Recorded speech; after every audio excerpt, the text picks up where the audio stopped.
So I'm the president of Namic, New York. New York is the National Association for Multi-Ethnicity and Communications. We are a professional development organization. The New York chapter, which I run, has lots of events throughout the year. We have panels, fireside chats, workshops, networking events. We try to do a lot engaging with college students and youth, millennials, just to bring them into the career fold so they feel empowered and ready to ask for those promotions at work. So we want to help you guys get ready for the real world, which is coming up very soon. I did do a quick little survey. A lot of you are sophomores, I believe, sophomores, juniors. So you're almost there. You're on the cusp. It's coming up soon. Yeah, so we're going to have some fun today. We have some experts here who are going to just get you career ready, some career readiness tips, and hopefully you learn something from it. Also, one of our panelists, Daryl Jackson, cannot make it at the last minute, so our Vice President, Carvel Wallace, is filling in. Carvel, just tell us quickly a little bit about yourself, because I don't have your bio here. Sure. So my name is Carvel Wallace, and I'm the Vice President for Namic, New York. I also manage affiliate operations for AMC Networks. I am a graduate of Rutgers University, and and my degree is in urban studies. Wonderful. And Carvel is such a great help. When I tell you he helps to run this chapter, he virtually runs this chapter. He runs our membership. He oversees our membership. So if you have any questions about membership, please run over to him and ask him any questions. So we have right here Chazine Pemberton. Chazine is fantastic and she is fun. You have to catch her on Instagram, YouTube, like she's like one of those influencers, you know. Chazine is a New York-based creative, best known for her contributions to broadcast television and digital media, collaborating with Music Choice, NBC, The Rio, BET, and Samsung as a producer, speaker, and host, has positioned her to work on projects featuring the likes of Bruno Mars, Lecrae, Cardi B, Carrie Underwood, Alyssa Cara, DJ Khaled, and much, much more. Often known in social media circles for her rich resourcefulness and easygoing insights, Chazine recently developed Chaz Chats, a quarterly event series where she and guest panelists discuss fun facts on professionalism, fitness, and faith from the point of view of a millennial mindset. And I just attended one of her events at Google last week, and it was fantastic. It was so good. So everybody welcome Chazine. Yay! I went to PACE. She's a PACE graduate. Okay, and then we have Denise Bennett sitting right here. Denise is a former president of Namic, New York. She was the president, I believe, like 2 terms ago. Oh, 4. 4 terms ago? Oh, Okay. No, I'm old. I'm sorry. And she is a great supporter of Namic. So Denise Bennett, with almost 20 years of media and entertainment marketing experience, Denise is a seasoned professional. Currently a member of the Warner Media Content Partnerships team, she focuses on developing marketing solutions for clients across TBS and TNT's various platforms. A few key wins have been content partnerships with Universal Parks and TBS's original show Drop the Mic, as well as Amazon's Audible with TNT's original limited series The Alienists. Denise has held integrated marketing roles at NBC Universal's Women of NBCU portfolio team and the NBA's Global Marketing Partnerships team. She was most recently at TV One's One Solutions portfolio team, serving as primary liaison to premier client Walmart, developing award-winning marketing solutions across TV One, Radio One, Reach Media, and Interactive One. She started out as an intern at Viacom's VH1 Save the Music and spent 9 years in various consumer and integrated marketing roles throughout the company, including Noggin, Comedy Central, and MTV2. Denise has a BS in music business from Indiana State University and an MBA in marketing and media communications from Fordham University. She has served as the president of the Fordham Black and Hispanic MBA Association, VP of the Fordham Media and Entertainment Alliance, and the New York chapter president of Namic. She is partnered to the Council of Urban Professionals, the CUP, Executive Leadership Program, and was the first in class of the management team for tomorrow's MBA prep class. She recently completed the Namic Executive Leadership Development Program at the University of Virginia Darden School of Business and is the chair of the Black Professionals at Turner, BP at T, Business Resource Group. She most recently received the Network Journal's 40 Under 40 Achievement Award in recognition of her professional accomplishments and contributes to the You are the bomb Biggie. I love it. I love it. And Denise has a lot of insight, so she will be able to really give us some great advice today. And then we have Nikita Eason. Yay! Nikita is a senior manager of talent acquisition at Viacom, a proactive human resources matchmaker and influencer, specializing in recruitment for the functional areas of multi-platform marketing, integrated in partnerships, consumer products, retail communications, public relations, public affairs, and social impact, creative, social media, and digital. You recruit for all of that. Oh my gosh. In addition to the day-to-day responsibilities at Viacom, she's a member of the BEAT, Black Employees Resource Team, Viacom's employee resource group focused on the Black African American experience, global co-chair, talent at Embolden, formerly called Women in Wireless, memberships with ProMax, sits on the ProMax People and Cultural Council, ColorCom, Women of Color in Communications, Namic, the National Association of Multi-Ethnicity and Communications, and the National Association of African Americans in Human Resources. You guys are like busy. Oh my gosh. I love it. I'm so impressed. I love it. She don't know what this, right? Everybody knows this better now. Okay, guys, so we're going to play a game. So we're going to split you guys into two teams. Basically, we're just going to talk about office etiquette. At the end, we'll do like a little bit of a game and give out some prizes. But first, I want to ask Denise about office etiquette. What is the most important thing that you think is important when someone is coming into work? How should they present themselves? I think you first need to understand what you want your presence to be. What do you want to be known for? Do you want to be known as this fashion plate? Or do you want to be known for your work? Those are things that you start to think about, and that does sometimes impact how you end up showing up to work. So I was talking to some of the panelists. So, I started my career at Viacom. Viacom is, for most folks, it is what you think it is. It was a lot of fun. It is a great place to grow up. It is very, very casual. So you tend to, you dress very down. But there are some parts where you start to think, are people looking at me like I have something to say in these meetings because I'm in my ratty t-shirt and my jeans and my sneakers? Do I want people to take me seriously? So maybe I will change this up a little bit in what is comfortable to me and what makes sense for me in my own style and how I want to present myself. And as I continue to grow, just older in my career, and even at my time at Viacom, I started when I was 21 years old. I left when I was probably turning 30. I just grew up, and I was like, I really don't want to be seen as, this kind of ratty t-shirt, intern. I want an executive presence, and it did change the etiquette that I brought into every room. It changed the executive presence that I wanted to have, and people did start talking to me different. And I bring that even, to this day, even at Warner Media. It's a casual place. We are in media. It's very casual. The people who are above me are very, very casual. But I've taken the stance of it actually helps. It helps me in the work that I do to just show up a little differently. I'm not in a three-piece suit because that's uncomfortable. But I do let my presence, my look reflect the experience, the education, all those things. I let that come out in how I present. Nikita, being in human resources, do you have any advice for someone who's just starting a brand new job? They're entry level, maybe even an intern. They're coming in. I finally have my first job. I'm going to be working at Viacom. Do you have any advice to them on how they should dress, maybe especially for their first day, or first week? I would say play it safe and be business casual. But the first thing you should learn or understand or do your research on a culture.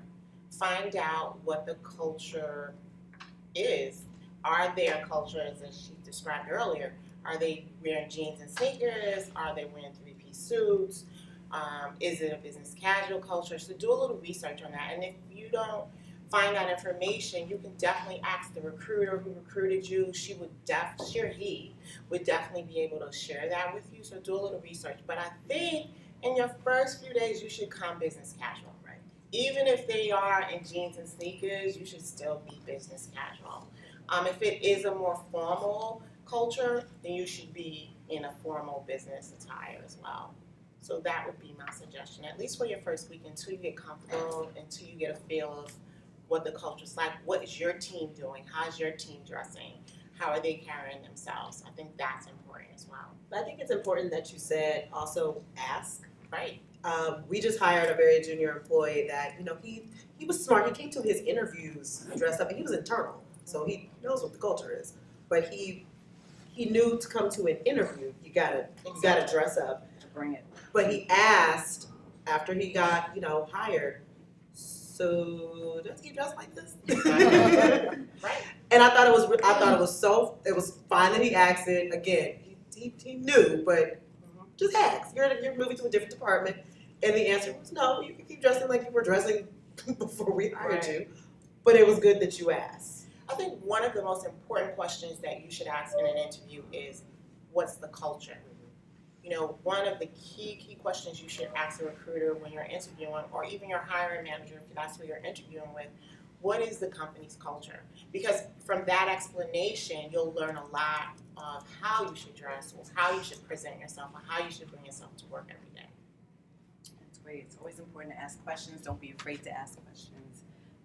Chazine, you work in more of a casual, you work at Music Choice, it's a little bit more of a casual.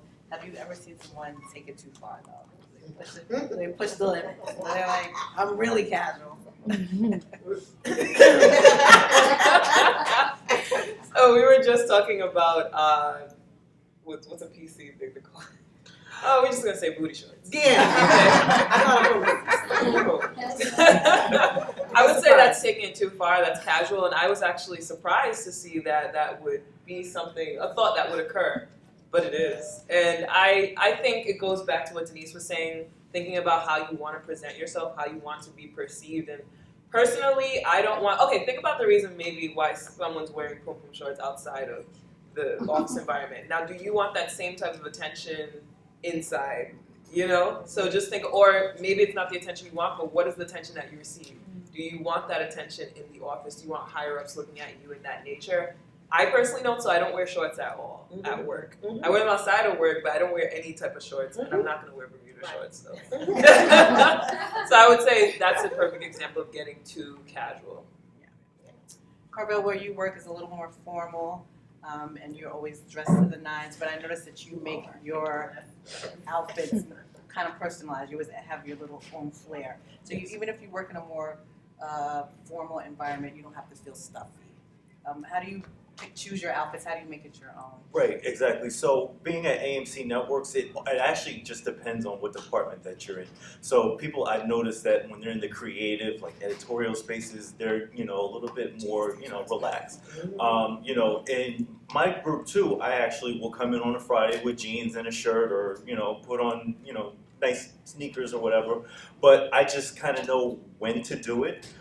If I know the CEO is going to be coming on the floor, or if I'm going to be in front of an executive, I know, okay, I'm not going to wear the jeans and t-shirt today because they might look at me like, what is Carvel doing today? But I kind of know when to do it. Like, for example, like Fridays, when I know people are going to be gone, or before a holiday, I know to kind of dress a little bit more casual. But whenever there's somebody of big presence that's going to be around, that's when I know to kind of like just up it up. And it's not me wearing, a three-piece suit. It's just, like I said, very business casual, just shirt, slacks, shoes, and keep it simple. But I will say, when interviewing, no matter what the job is, whether it be creative or on the business side, men always wear a suit, always, no matter what. And then women, I can't speak to the women, but just, formal, professional, formal dress. Formal, professional dress. Always. No exceptions, guys. Okay. Okay, so I'm just going to bring it back just a little bit to interviewing. What is a good tip that you can give somebody when preparing for an interview? So you did the phone interview, and you're ready to go in.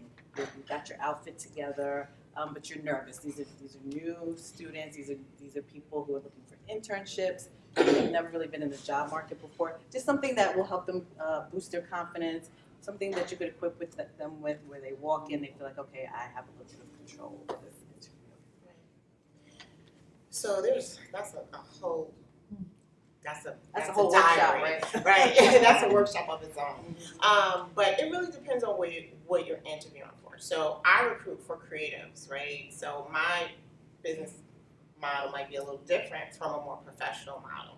So with creatives, and even as Carvel said, you should still come in professionally and interview with me, but you may want to create a portfolio, a visual portfolio that kind of tells a story of what you've done, what programs you've worked on, what internships you've done. How does that, tell a story of how you are fit for this role or how you can fit into this organization. Another thing is do a little research, because one of the big questions that I ask when I'm recruiting or interviewing is, what do you know about Viacom?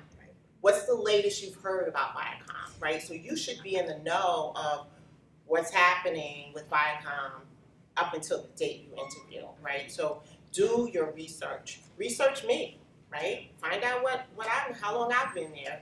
I've had interviewees ask me, wow, see, you've been here 8 years. I'm like, oh, is it that long? And, actually say, I saw on your LinkedIn, you've been here 8 years. What's kept you there? What do you like about working here? Do some research on the team if you can, whatever you can find out on the team that you're interviewing for, if it's a specific team. If you know the hiring managers or the people that you're meeting with, do some research on them as well. How long have they been there? What's their background? How did they get into the field that they're in? So research is key. Because you want to be able to speak to that. And as a professional, as an interviewer, you want to know what your interviewer is going to ask you. And I'm going to ask you, how do you know about this organization? Why do you want to work here? What skills do you have to match what we're looking for in this specific position? So you should have that research ready. Again, I'm in creative. Have a portfolio. Bring your laptop. Have some sheets that tell me what you've done, some recaps on events or programs or different things that you've been involved with.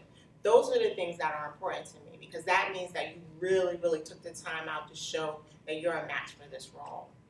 So those are some of the key things that I would share. I think for me as a hiring manager, I echo a lot of that of doing a lot of research. Nothing makes me happier than when somebody has LinkedIn is free, so taking that just little bit of time to look me up, I put a lot of work into making my LinkedIn something that somebody can look at. So, when somebody is interviewing with me and, they're asking questions that I know you didn't look at it, like you didn't even log in to look at it, I'm already turned off. Right. And, you all are at, junior level. So, I understand that you're only going to have but so much, so much of a portfolio to share. So the biggest things I look for are the curiosity and the desire to be doing for the actual position that you're interviewing for. The worst thing somebody can say to me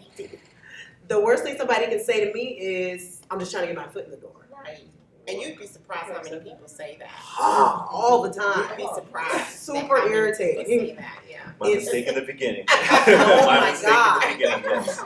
It's so irritating because it's like, well, I don't want to hire, because no, your first position should not be your destination. Like, I get it, you're not going to stay there forever, but I at least need you to want to do The job. this for at least want to do it for a little bit. Right. And I'll tell you, the young man who I just talked about, who we just hired, I mean, I love this kid so much because he came in just so, it wasn't that he was hungry, he was ready. He was like, oh, I know this thing backwards and forwards. I'm a fan. I love someone who is a fan. You don't have to be a fan of, everything that we do, but at least show that you are a fan of something. The content. And one of the big questions that I asked for, this position that we were hiring for was, what are you watching? Right. You'll be surprised how many people screwed that question up. Mhm. That is the easiest question ever. Yes. What are you watching? What are you consuming? What podcasts do you listen to? People were like, I go on Goop sometimes. I'm like, what? Nope. Right. That's gonna be a no for me. Right. And the people that I loved, the people who gave the best answers, number one, they weren't born immediate answers. Some of them, they'd be like, I'm a big Game of Thrones fan. I'm like, that's fine. Because their voice changed. their voice changed. I'm like, tell me, like, what did you like about it? And they started going. For me, for somebody who's in marketing and for somebody who has to do content partnerships, I need to see how you think. I need to see what gets you up at night or what gets you excited, because when you're going to start, I do a lot of writing. I do a lot of using my imagination. So if you are lame and boring and you don't like things, then that's not going to work. You're not going to work well for me. So those are the kind of things. Be passionate about something. I don't know what it is, but be passionate about something. Because when I'm asking those kind of questions of what do you like? What do you do? I'm not trying to get into your actual business. I'm trying to see how you think, because those things are actually useful for what you do in this job. And sometimes when I'm asking people, what is your dream job? Do you know people will say in an interview that their dream job is not the thing they are interviewing for? Right. Love that. So I'm gonna need you to go do that. Like, my dream job is in fashion. I'm gonna need you to go do that. Right. Because this is not gonna work for you. It should be this job. Yeah. Like this job that I'm interviewing for. You have to show interest in your Right. job. In the thing. Yes. Very important. Right. Can I say, to piggyback off of Yeah. that really quickly from behind the scenes, like night before, I like to run through like my bullet points, not word for word exactly what I'm going to say, but for me personally, that just makes me confident in and I think about the key bullet points that I want to emphasize throughout the whole interview. Like, I want to make sure when they leave, they understand this about me, and I'll find a way to work that in somehow. Or if it's a great note that I've discovered about their company and I want them to know that I know that, I'll find a way to weave that in. Excellent. But I think also one thing that really helped me once I got in the space of hiring people, I started realizing, think about the type of people you'd want on your team. What would appeal to you as you were questioning somebody? Maybe you're not hiring people, but you're just thinking about groups at school, when you're working on a team. What would you want? What would impress you? What would turn you off? And now apply that to yourself. Everything they said, would turn you off or appeal to you. Right. Excellent. Yeah, and I think it's really important, even if it's just 3 things, to always be able to speak to your strengths, exercise them, develop them, and then when you're interviewing or if anybody's ever speaking to you, you can speak to your strengths and know that confidently you'll be able to speak about them. I think another thing that we almost omitted was, the type of questions that you ask. Ensuring that you're asking really thoughtful questions. And that's a good way of how you showed that you did your research. That's a great way for you to, slide. You can slide in a question that, is so, well, tell me what are your, what do you think your thoughts are about, the recent merger or something like that. That shows that you read just a little bit. And it gives them a chance to, you don't want to overly stump an interviewer, because that's annoying. But stump them a little bit. I've stumped people in interviews before where they've been like, I love to be stopped in my tracks. Yeah. Because I talk all day. So if I finally meet a candidate that can stop me in my tracks, I'm like, oh, I sit up a little more. I'm like, oh, I really want to talk to this person. because this person is curious. Right, absolutely. And they really want, this person's going to really work. They're just, this is not just a list of, the random jobs they're trying to get. Exactly. And I think a key thing is always have questions. Always. I have been in interviews where candidates have had no questions, and that has turned me off completely. I'm not going to follow up with you. How could you not have a question for me? When you're trying to get into the organization, you should have tons of questions. So always have a question. Again, like she just said, that goes back to your research. If you've done your research, you should have tons of questions based on that research. And let's start with the simple ones. What is the culture like? That's a simple one. That should always be one of your questions. Absolutely. And then you get to those other ones. You start asking questions of, is this a new position? Was somebody already in this role before? You can ask things like that. I tend to, we're all older, but I tend to have at least 10.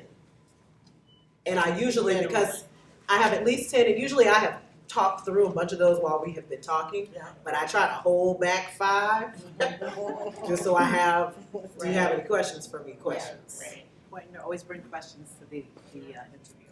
So you've interviewed, think it went well, you haven't heard anything back in 3, 4, 5 days. When is it appropriate to follow up?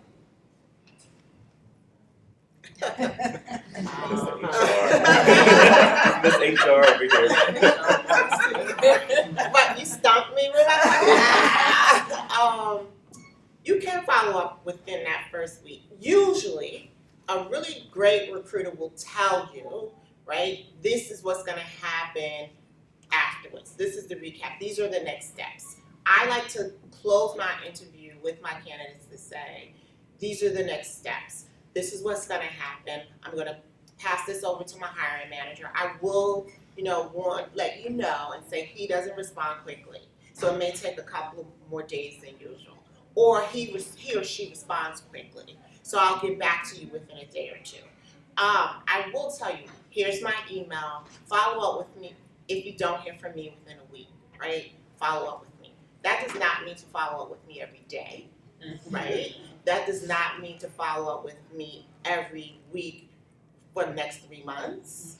That means I will follow up with you in a week. If you do not hear from me in a week, you have every right to follow up with me and say, hi, Nikita, I'm following up, I'm closing the loop. I know you mentioned that we would have a recap or a follow-up within a week, and I wanted to follow up on that. That's respectful. I think the day in, I have stories. Where people have emailed me daily, right? That is a quick turn off. Or if I have followed up with you in a week, they continue to follow up with me every couple of days. If I follow up with you in a week, I'm gonna tell you, okay, here, this is where we are. I've shared your information with the hiring manager. I'm waiting to hear back from them. I'm not sure when I'll hear back from them, but I will definitely follow up with you once I hear back from them. Yeah, and just to add to that, when you're following up, and I guess before the follow-up, when you're done with that interview, make sure that you send a thank you note. Absolutely. Like literally right after you're done with that interview, and if you can't get it done that day, then the next day, so at least you're still on, that HR recruiter's, mind. Yep. And then it also lets them know that you guys are still interested in the role. Right. So that's my People goal. have been looked over roles for not sending thank you notes. Wow, I can't believe they So And I they have. I've had my hiring managers come back to me and say, did they send you a thank you note? Because they didn't send one to me, right? So because of that, I'm gonna move on to another candidate, right? So people have lost their opportunities at jobs for not sending thank you notes. And I think it's important of what you put in that thank you note. Yes, absolutely. It's not a generic note. If you have, if you did it right, you got all your questions right, you did all your research, that means you've made a connection with that person. Exactly. So that means, you're saying not only thank you for taking that time with me, I hope I express, how much interested I am in this role. Can't wait to hear how that casserole that you were talking about goes next week. So great to meet another Ram.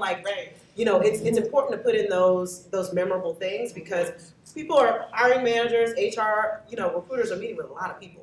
And, any of those things that, lets them remember, oh, I did have a little spark with this person. That's good to keep remembering. And you work to make those connections in those interviews so that thank you note does have a much more, human connection to it, and they're much more inclined to follow up.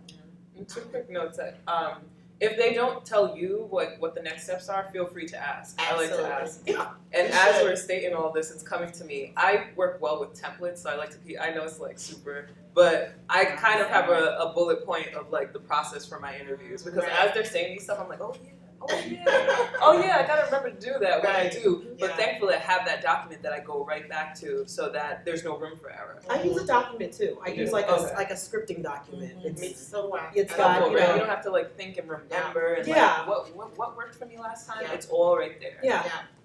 Absolutely. Yes, you have a question? Yeah, I wanted to ask, do you prefer hard copy thank you notes over a follow-up thank you email? Say email. Hard copies get lost. Yeah, I'm not gonna do And they that. take a little bit. We call it snail mail. Yeah. So if you met with my hiring manager and me on Monday, I might not get that card till Friday. Right. And they were already asking me Tuesday, did that candidate send you a thank you note? So an email is fine. If you want to follow up with something, that's solid and some people are comfortable with that, right? They need to write it out. That's fine, you can follow up with that. But email is the quickest and the best response. Or I agree. sometimes I drop the card off to their assistant and have them give it to them, and then I follow up with an email. Yeah. Just to be safe. That's the creative. Yeah, This ain't email. really a question. all day email. Okay, you have a question? So do you think it's the appropriate way to reach out to recruiters after you apply to a position, in an email or LinkedIn? Because now it's even easy to find people email online. So I just want to, so you've applied for the position or Yeah. you interviewed? no, when you're Apply. applying, your first stage, and you're find someone's email, like a recruiter, and like you want to reach out to them, like send your resume or even a LinkedIn? What is it? You can. I think LinkedIn is the safest place to do it, right? Because I think we get a little bit, you know, as individuals, like, oh, they're invading my space. I don't know them, right? So I think LinkedIn is the best way because it's the most professional way to follow up with them. Doesn't mean that every recruiter is going to respond, because I know I can't respond to every LinkedIn inquiry I get, but LinkedIn is the best way to do that. I mean, if an HR recruiter explicitly states, "Oh, you can reach out to me on LinkedIn," feel free to do that. Yeah. But you can still kind of connect with them on LinkedIn. We live, eat, and breathe LinkedIn. That's our life, right? So we're on it all the time. If you want to reach out, doesn't mean that I can always connect. I try. You know, if you have thousands of people reaching out to you, it's very difficult. But I try to connect, and I'll usually give you some direction as to say, this role is at this stage, or please make sure to apply online and send me your resume directly. Then I'll give you my email, right? Then you have an invitation to email me directly. But don't take it personally. Please don't. Please don't. We've all Don't had ever it. take it personal if a recruiter doesn't get back to you. Yeah.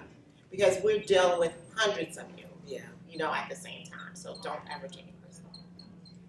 I want to dig a little bit into networking and the importance of it. We have our networking expert, Chazine, here. I just want to quickly, Denise, one time I had sent you an associate, friend in common that we have, their resume. She wanted to apply for a job at the time it was Turner.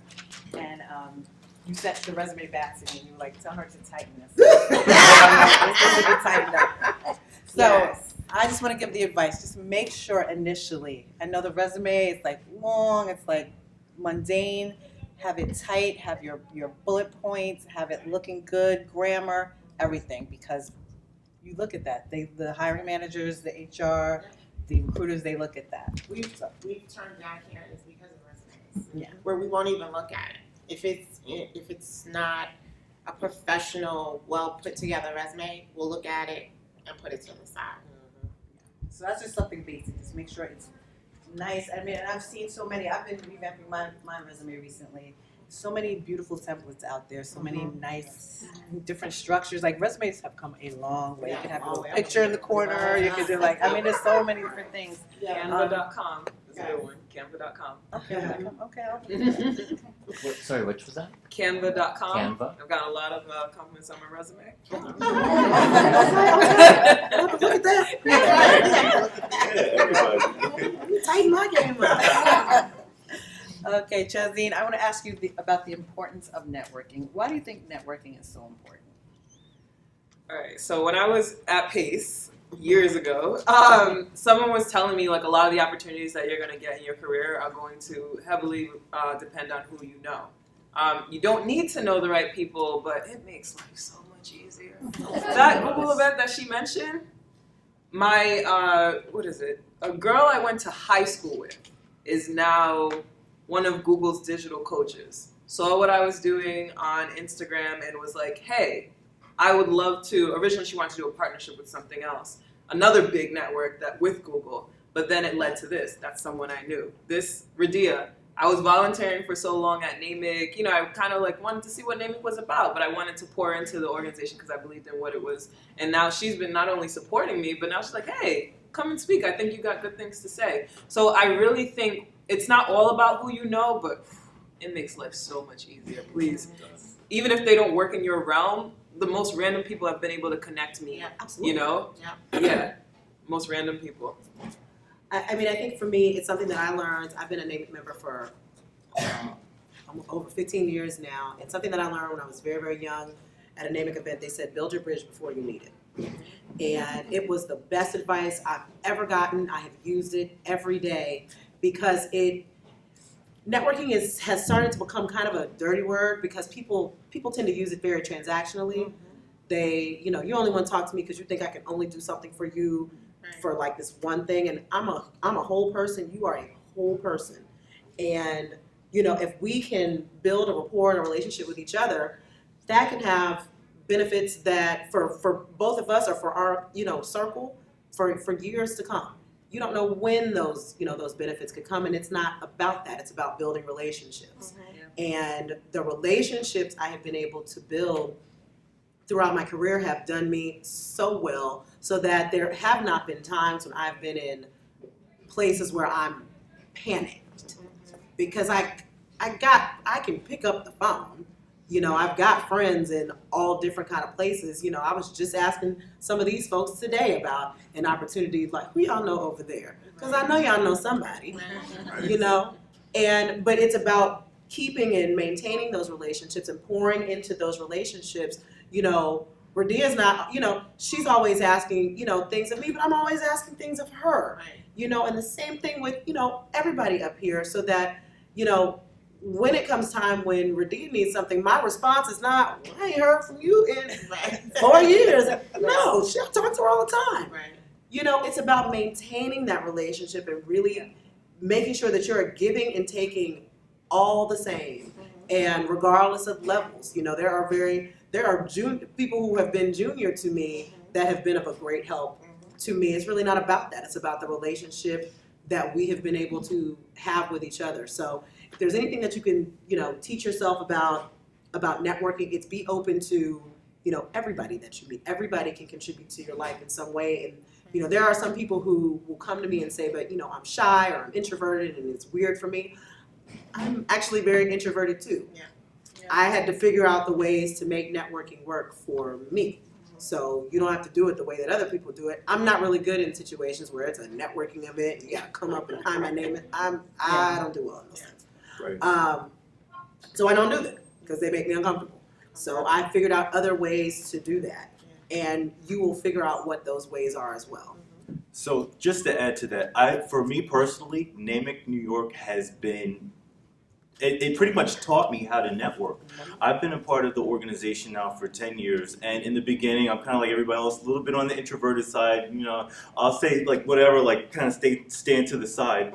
But now that I've been a part of the organization so long, and I've been able to speak to so many things, and actually connect myself with so many people, whether it be somebody just starting out in the industry, students like yourselves, all the way up to the C-suite. I'm now able to go into rooms, speak to CEOs, ask them for anything. And it's not just like, okay, a one-time thing. It's not just connecting one time on LinkedIn. It's building a relationship. Right, exactly. Like what Denise is saying, not just one time, but actually executing on it. Don't just say, oh, okay, LinkedIn, okay, I had that person here, and then when it comes time to get that job, okay, I get people all the time, oh, I want a job at AMC, Walking Dead, blah, blah, blah, like Breaking Bad, I love the shows, but I need to know more about you, and it's like not just when you need something, because we're all gonna transition. Me personally, I've been in the industry now for about 11, 12 years. I've worked for different companies in the media space. I've worked from finance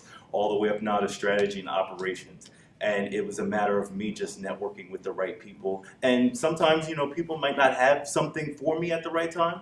But listen, I'll go back to them. I'll build the conversation. I built relationships with HR people. I would have never thought that I would have been able to build a relationship. So even if I don't need anything from them at that time, all right, later on, if I do ever need them, then I can go to them. But for me personally, Namic New York has done that for me, and that's all I can say. I don't call it networking, and I'm a recruiter. I don't call it networking, I call it relationship building. Because I build relationships every day. In this room, I'm going to walk away with at least one or two of you's information today, right? And from that point on, we're going to build a relationship, right? Whatever that relationship looks like. So I don't call it networking. And as a recruiter, no one believes me, but I am an introvert. I am an extreme introvert. When I go home, I lock the door, I don't turn the TV, I don't want to talk on the phone. I'm an extreme introvert, right? But when it's something that you're passionate about, you are passionate about meeting people in those spaces, right? So whatever that is, and you have to cross the lanes of those spaces because there's nothing siloed anymore, right? So you have to build relationships. I build relationships. First of all, I've known her, but now we're going to have lunch. We just connected today to put our numbers together. Denise and I just had dinner the other day. Right? Carvel and I are always meeting at an event or something, right? just on email together today. So this is about relationships, because those relationships are going to carry you through your career, both professionally and personally, right? Because you have a career that's professional and personal, right? Yeah, you never know when So, where that person is going to end You up. never know. You don't know, right? I could be working with Denise next month. Who knows, right? Carvel could wind up being my boss in 2 years. Who knows? So you have to build relationships. It's not about networking. I don't even say networking. I don't say networking because, just as Denise mentioned earlier, I hate going to those networking events where you like hand out your card, do this. I don't even carry business cards, right? Everything for me is done on LinkedIn with the QR code. So if you want to link in with me, let's do the QR code and I'll show you how to do that later, okay? Mm-hmm. So I don't even carry business cards, and that's just my prerogative. Some people do, some people don't. I don't. Because I meet so many people, I walk home with like 10 cards. I'm like, what is all of this, you know? So connect with me, and once you connect with me on LinkedIn, you should be sending me a note like, hey, Nikita, this is so-and-so. We met last night. Remember, I had on the red shirt with the bow in my head, and we were talking. Identify yourself. But I will say with business cards, because I told you, I don't have any right now, but I do like them because I write on them. So one tip that I learned when I was in business school, if you are in situations where you are gathering business cards from people, I'll tell you, be strategic in how you take and give away cards. Because otherwise you're going to have 100 cards and be like, I don't know who this was. Right. So try not to give or take a card from anybody that you did not have an actual connection with. Because the tip that I'll tell you, when you get that business card, write on it immediately. Because you're going to write what y'all talked about, what was noticed, why are you going to remember this person? Because I'm real bad with names. So you give me a business card, 5 minutes later, I'm like, I don't know who Matt was. I have fully forgotten who that was. Yeah, That's so true. yes, it's very true. So just prime example, I've been a part of Namic for years, and I actually, from past president Nicole Granson, she actually told me, keep a box, and again, write the name, where you met them at. So the one day I was going through my box, I'm like, Sandra Garcia of 2011. I'm like, it's been a long time, but now I'm fully connected with Sandra, who's past president and who does a number of different things. But it's like, all right, if I ever needed to connect with that person, I know where I initially met them, and that's because that's what you do. You write down where I met them. Because I got a lot of cards. I'm like, what? Right. Where was you don't I? remember where you were. Yeah, like. And then when I've looked at the cards that I didn't do that, they're going in the trash because I don't remember why I talked to you. I don't remember what we talked about. It's true, because you meet so many people you don't remember. It's going in the trash. And I've had a situation where somebody came up to me at an event and they just walked up and handed me a card. And I said, so I'm going to give this back to you, but let me tell you why. Number one, hi. My name is Denise. What is your name? And as he started talking, I said, so did you feel like you had some sort of connection here that you want to keep talking to me? Okay, well, then you give me that card and we keep talking. But you just walking around and handing out your business cards like that, those are going in the trash. So I'm not gonna remember. I don't remember what we talked about, and I don't remember when I was supposed to know you. Hi. So if you're trying to network with people not in your industry, what is the best way to connect with them? Go where they are. Go where they are. So if they are hanging out at a group in Fordham, right, and they have this grouply meeting every week in Fordham, go to the group meeting. And go where they are. Join their groups. Join their organizations. Meet people who are there. Contact someone that's in the group and ask, can you meet them for an informational meeting, or ask if you can meet them for coffee.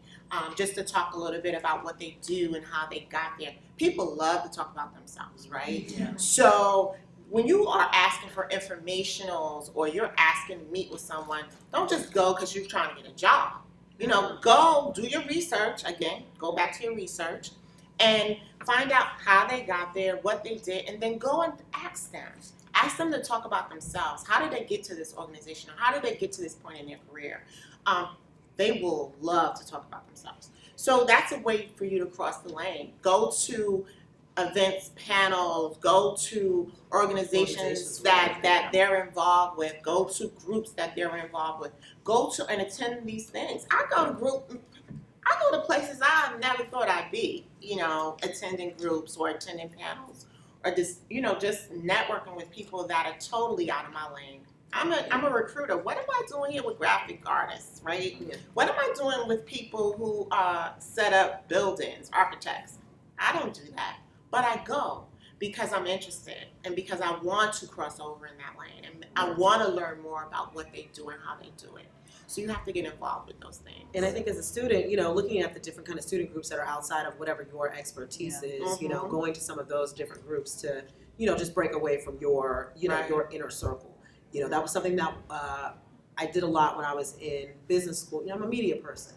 Media and I'm an entertainment person. That tends to be the majority of my social circle. Right. My social and my professional circle. But, as an MBA student, I'm around a lot of people who are in totally different industries. They're in finance and things like that. So I had to break out of my own circle to start going into those spaces, start going into some of those finance spaces and tech spaces because those are spaces I'm not normally in. Nazim, what do you think is a wrong thing to do during networking or a wrong way to approach somebody during networking? What you mentioned about the card. Starting it off with what do you do, unless it's that's the specific instruction or something, with what's going on that night. But I would say those would be the wrong things. I know oftentimes when I was in your place, I would wonder, I'd try to figure out, your question might be like, okay, if I can't figure out what I can do for them right now, what they can do for me, how do I stay in contact? I think a great resource is social media. So LinkedIn, you have to know the culture. All right, so I'm a producer, I'm a video producer. I work for television, so sometimes I can add people on Instagram and that works well. Some people you can't, you have to add them on LinkedIn, but that creates a great space where you're able to support people, comment, do more commenting than liking to remain top of mind. So I wanted to share that with you. And then also the initial conversations when you do lunch with them or when you're meeting them for the first time should be used to get to know them, but figure out what you guys have in common, figure out what you can add to them, how you can be of service to them. And one thing that made me very comfortable, because after a while I was just like, I can't do this, because people are like, try to help people more than they help you and yada yada. And I have to pray about that because just to be honest, that's not the way we think as humans. I ask God to give me more compassion, but I entered a space where I genuinely then did just want to help people, use my connects. What's your gift? My gift is connecting people. Right. And so as I discovered what they were interested in, let me connect you to this person, let me connect you to this. And that's it. No expecting anything back. It's the most beautiful thing ever. Because when that moment comes around, when you do need them, it's so organic. Right. Yes, you haven't been sitting there waiting for it, getting frustrated because 3 years have passed and you haven't been able to cash in on this contact. So I just want to share that with you guys.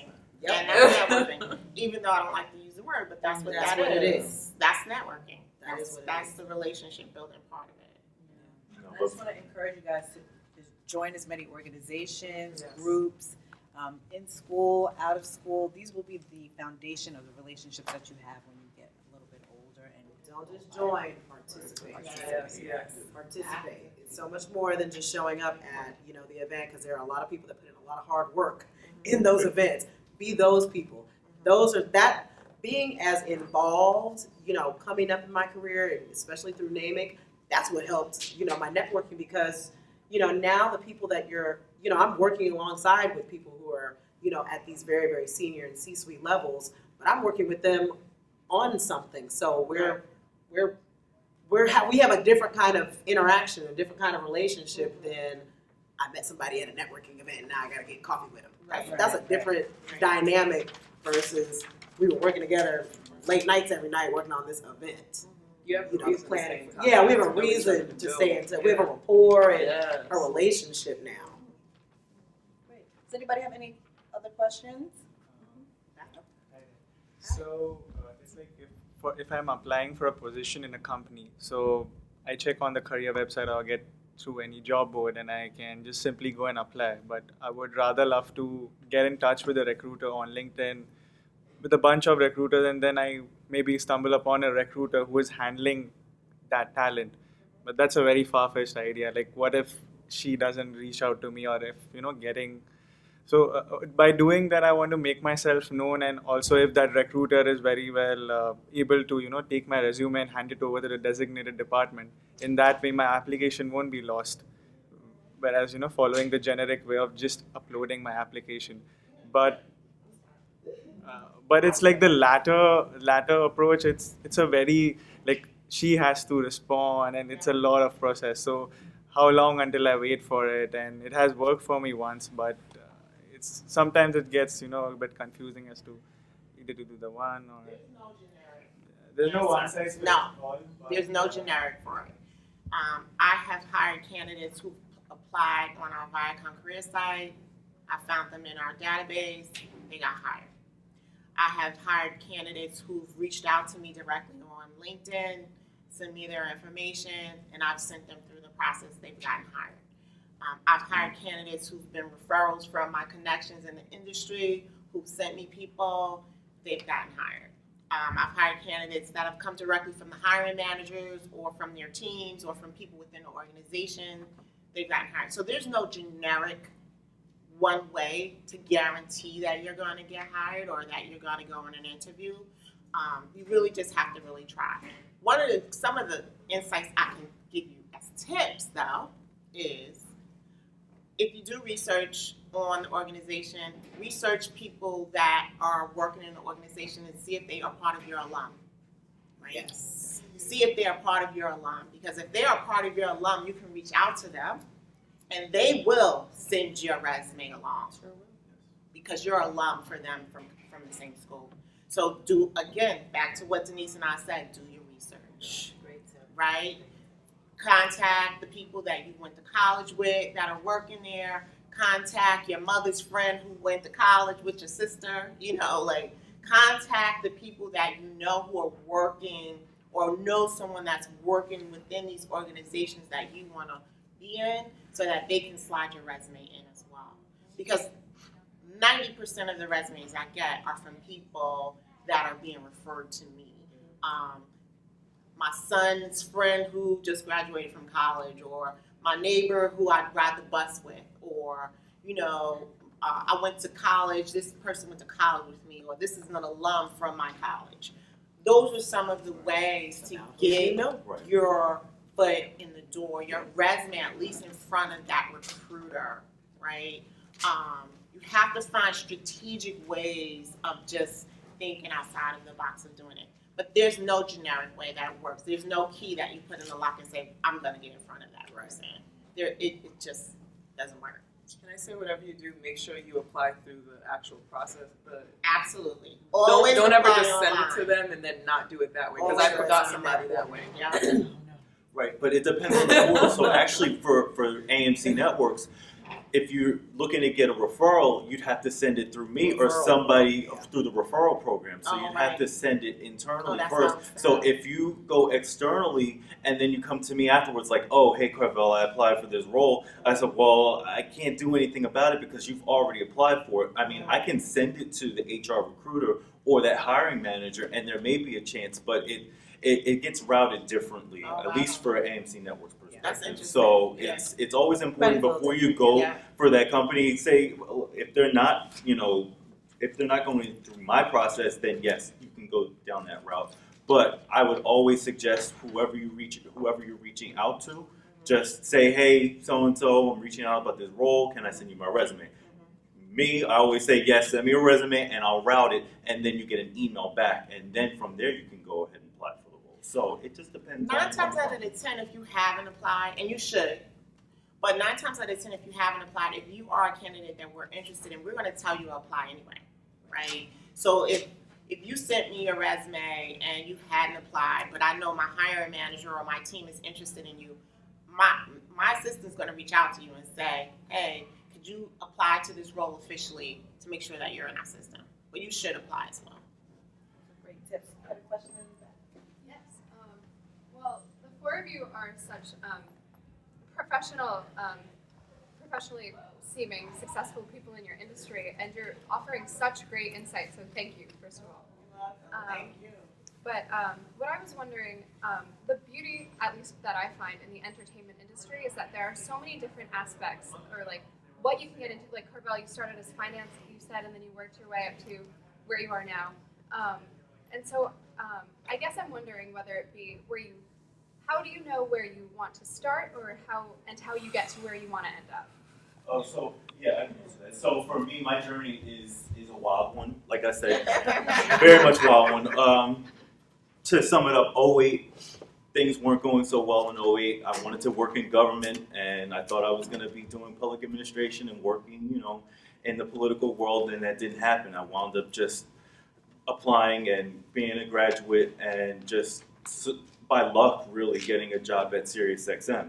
And that was well over 10 years ago now. And then I just kind of started in that entry-level role. And then I knew me as a person, I knew I wanted to build myself and just build my resume up. So when I got the job at Showtime, which was, again, finance, but it was a little bit more of a senior level role. So I was able to utilize my skill sets in the SiriusXM role and move it over to the Showtime role.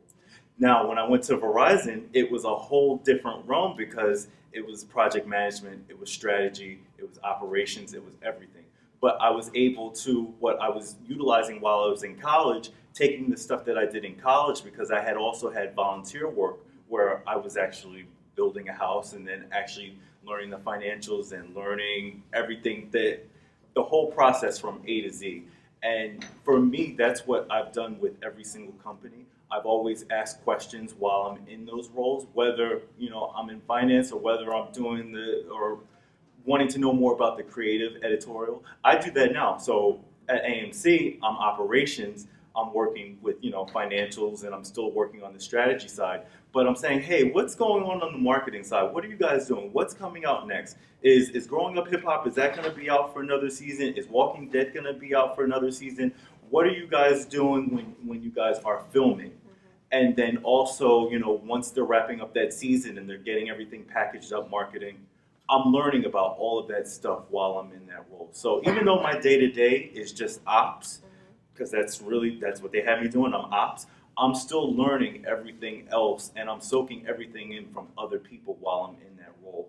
And I also tell people, don't be afraid to knock on somebody's door. I did have one company where it was like, all right, they were like, you shouldn't do that. You shouldn't. I had old supervisors saying, you shouldn't be going to that person. You shouldn't ask that question. And I tell people, no, you go and do what you have to do. It may give you some backlash. You may get backlash, and I did, and I had the backlash. But I will say that I learned so much in that one role where it just catapulted me. And I can say where you start out may not, probably most of the time is not where you're going to end up. People grow, people change, their interests change. I've been in sales for 20 years. I'm doing a career pivot now. I'm trying to get into something totally different. So don't box yourself in and say, you know what, I went to school for this, I have to do this, and I have to do this for 50 years. Like, we're humans, we evolve and we change. So it's okay to, I know back in the days, careers were just, you stay in the same job for, 30 years, retire and go on about your business. It's so different now, and it's not frowned upon at all. If you stayed a year here, and then you've gone to another company and you do, 18 months there, it's fine. It's fine. So don't feel like you have to know what you want as soon as you get out of school. Don't feel like I must know what I want to do. I started out working here. I would have been setting this event up for you guys. I love it. Well, I mean, for me, I didn't know what I wanted to do when I went to college. My degree's in music business. I knew I did not want to be a performer. I'm humble enough to know I'm not that good. But I knew I wanted to work in entertainment. Particularly, I wanted to work at Viacom. I knew that at 17. So when I chose my school at Indiana State, I told my then professor, he asked me, what do you want to do? I said, I want to work at MTV. He said, if you come here, I'll get you there. And so that's all I worked on for 4 years in college to go work at MTV. And he got me there. So I've actually had my dream job already. And so I've been, very, very lucky and privileged and blessed to be able to say everything else I've done after that has just been a bonus. It's just been, this company's cool, I'll go work there. That company's cool, I'll go work there. So that's what I've been able to do for almost 20 years. And I can hopefully keep that going. So I do tend to, when I am talking to young people, I do tend to go, just don't think too hard. What is the dream company you want to work for? Most people will throw it out. And like I said, a lot of times, it'll be with, like, interns that I'll have at Warner Media, and it'll not be that company. I'm like, you should go work there. You should go try to work there, because if that's what will wake you up in the morning, it's not a foolproof plan, and things happen. But if that's what you want, somebody's got to work there. Why can't it be you? And that was the attitude I took when I went to Viacom. It was so many people that were like, oh, but it's so hard to move to New York and work at Viacom. I'm like, there's a lot of people that live in New York and work at Viacom. One of them's about to be me. And it was. And for a very long time. So that can be you too. It's it's not for the faint of heart. Entertainment is not for the faint of heart. And you all live here, so y'all know this city is not for the faint of heart. But hey, somebody gotta do it. Yeah, I mean, in the beginning of the journey, it's never easy. Like, I was at SiriusXM, and of course it had its perks. I run into celebrities every single day. And now it's like, all right, I see a celebrity. All right, they're just a normal person like you and me. But you gotta, in the beginning, you are gonna have to do some of that grunt work. I mean, for me, it was like just, turning tables, in the beginning. But towards the end, you'll see the light at the end of the tunnel. I never thought I would be in HR. It wasn't something I went to school for. It wasn't something I aspired to be. I never thought I would work at Viacom. When I got there, it was MTV Networks at the time. I meet a lot of candidates and they'll say, this is my dream. Like, I always wanted to work here. And I'm like, I didn't. I thought it was going to be at the beach house. Your life changes. Your life changes. Your career changes. You meet people, you network, you build relationships, you see organizations, you like, let me just apply there. And that's how I got in MTV. Yeah, I was like, I got laid off 2008. I got laid off. I was like, let me just apply. Why not? And they called me. I went there with no expectations. And they were like, oh, we're going to hire you as a freelancer. That's another thing to think about as well when you start in your career. You may not be able to start as a full-time employee right away, right? But consider working as a freelancer because it gives you more flexibility. It gives you opportunity to learn. It gives you opportunity to build relationships. So I started as a freelancer, and I'm like, oh, I could do this. Like, oh, this could work. And from then on, it was just, full steam ahead. And even in my years at being at Viacom, my career has changed. Right, my path has changed. It's changed from me thinking I'm going to just do this. I was hired to just recruit for Nickelodeon to now I'm recruiting across all of the Viacom brands. Right, it changed from me recruiting from across the Viacom brands to being a specific recruiter of marketing and communications and creative. So my career continues to evolve, and your career will evolve, constantly. So, Great question. Yeah. We have time for 2 more questions. Somebody else have a question back here? Hi. So we talked a little bit about LinkedIn, but for the other social medias, do you ever find yourself looking at a candidate's Instagram, Facebook when you're recruiting? I've heard multiple different answers for this question, but. I'm gonna tell you the 2 different factors, right? I'm a recruiter, I'm in HR, I'm not looking at your social media. But the hiring managers who are gonna actually hire you are. I don't care what your social media look like. I don't. I'm gonna look at your LinkedIn page to make sure it's matching your professional growth, your professional path, matching your resume. I want to see that, right? I don't care. I'm not going to look at your IG. I'm not looking at any of your other stuff. I don't care about that. I just care about your skills, your experience. Are you a match for this team? Are you a match for this organization? Do you have the skills for this role? Those are the things that I'm looking at as an HR professional. However, my hiring managers are going to look at your social media. I can't stop them from doing that. Just creative and stuff. I mean, personally, I feel like, think of how you want your brand to be projected. Exactly. And like, even outside of when you're looking for a job, what other opportunities are you missing out on because you're not presenting yourself in a certain light? Think of it as like a digital resume or visual resume. Right. You get me? So that's the way I think about it. Of course, I show like me having fun too because I feel like I should enjoy it. Yeah. But just mine was not going to be reckless anyways, but if yours is, just create a Finsta. Right. No, and I've heard of the people at AMC. There was one person in particular that didn't get a job because their Twitter page was a little, not even risque, but the comments that they were making didn't represent the AMC core values. So, Right. you know. And this day and age, you have to think about it, right? With social media being a big thing on how things are happening in schools and in organizations and in corporations. So it's really important that your social media be as clean as possible, right? I mean, if you're applying for a job that's dealing with kids, and we do this in Nickelodeon, right? Why would we hire you if your social media shows you beating kids up, right? Right. So why would you get hired, right? So you need to clean up your social media. It's important. It is. And just as we, as we continue to evolve, I start to think of, when you're making comments on some, like a public post, myself have started to be like, ooh, yeah, you know what? I'm gonna just let it go.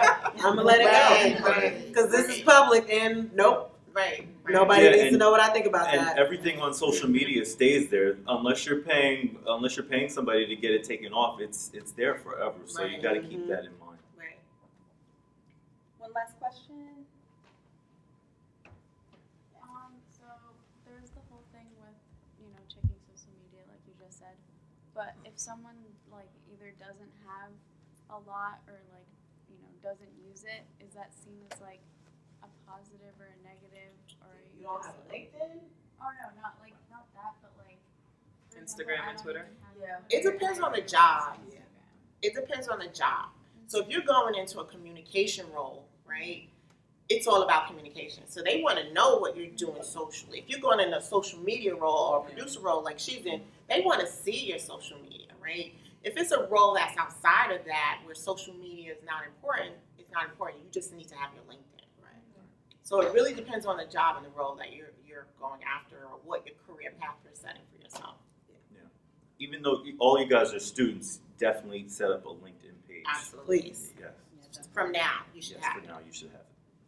Can I share a quick note before when you were mentioning career paths and whatnot, I wanted to share that it's okay. So I transitioned from event planning, corporate event planning, into video production.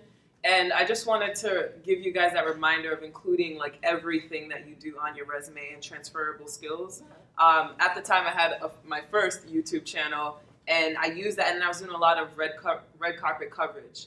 And so that gave me the opportunity to say, okay, I produced this. I included links to my YouTube thing. Trust me, I didn't want to. I was like, oh, they're going to be like this amateur. But I'm like, well, I'm applying for an entry-level position, so why not? And it got me the job. That's right. So I just wanted to share that with you. Even when I was here, when I was attending Pace University, I was hosting parties and stuff like that. And I didn't say like parties, I worded it as like STC events.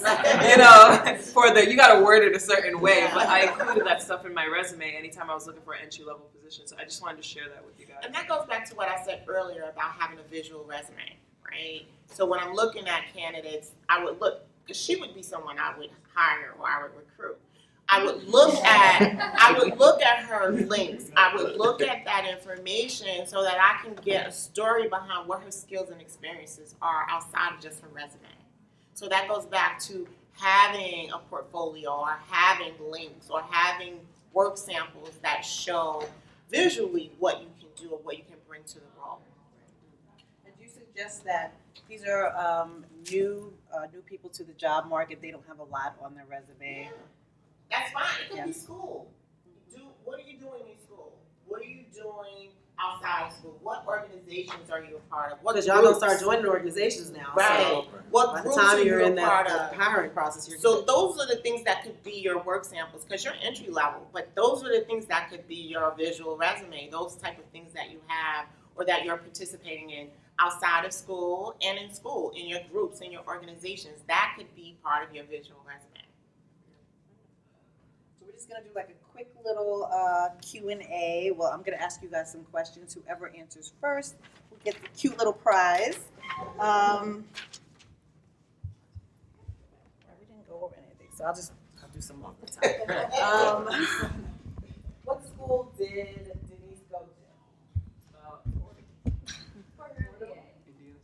Indiana good. This is my pride. No, Indiana University. I heard Indiana University, and that is wrong.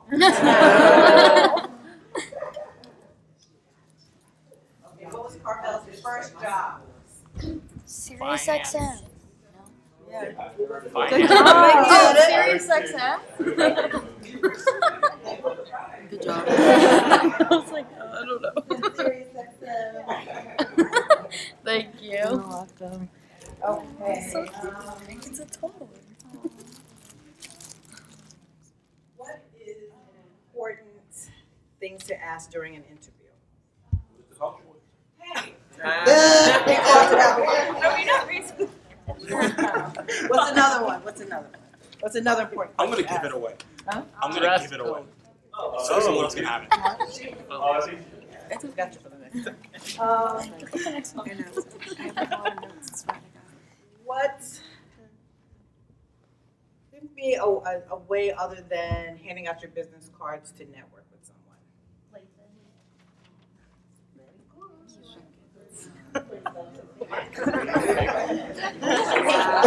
Fancy one.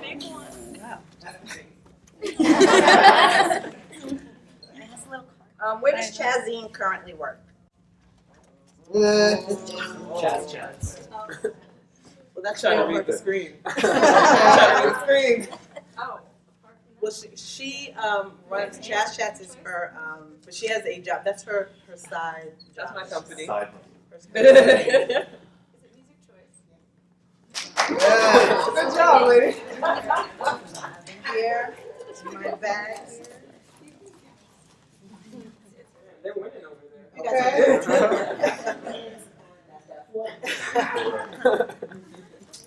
Where does Denise work? Oh, that's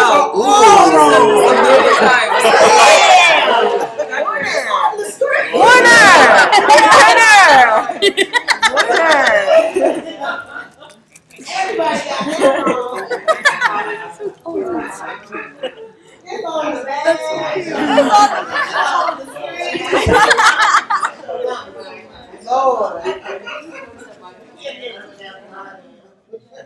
They thought you said Will was the dream job. Okay. What is think of something good, a good tip that we had. During your interview, what is an important thing to do other than ask about the culture or she's right I don't know.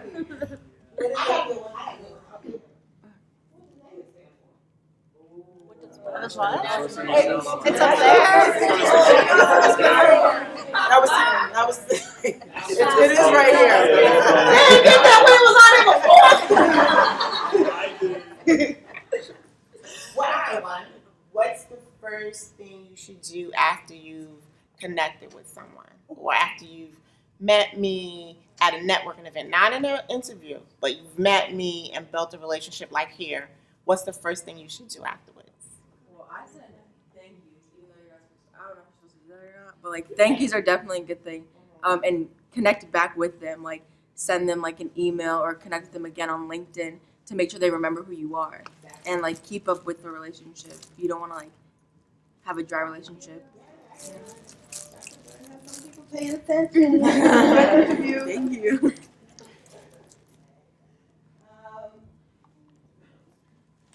What do you think is an appropriate time to send a thank you note?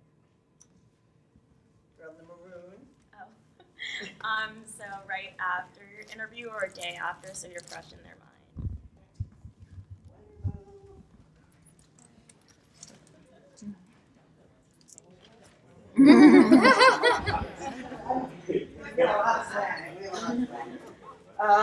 Let me see. Where does Carvel work right now? AMC. Who answered? I don't know who was. Who? I was just thinking, oh, I thought she beat me to it. Thank you. Cute.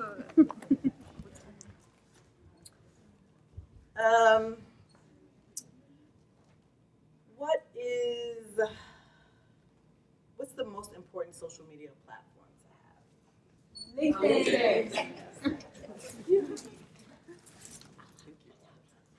Here, and Is that just the slogger? Yes. Yeah. It's wonderful. I use that. It's good. It's good stuff. If you work it. Oh, it is wonderful. Yes. does it have all these things like in it? Like, okay, yeah. So it's just like It's just a lot of that's Yeah, awesome. really good. Guys, I want to thank you so much. I hope you've gotten something out of it. This is a great panel here. You have had access to some fantastic, great people here, great advice, great tips. Connect with them, get their information, LinkedIn, business cards, and I hope the best for everyone. I know you guys have a couple more years, most of you, but it's going to be a great, enjoy it while you're here. You got a couple more years because in the real world, and that's when the fun begins. And if you're interested in learning the LinkedIn QR code, let me know. Thank you.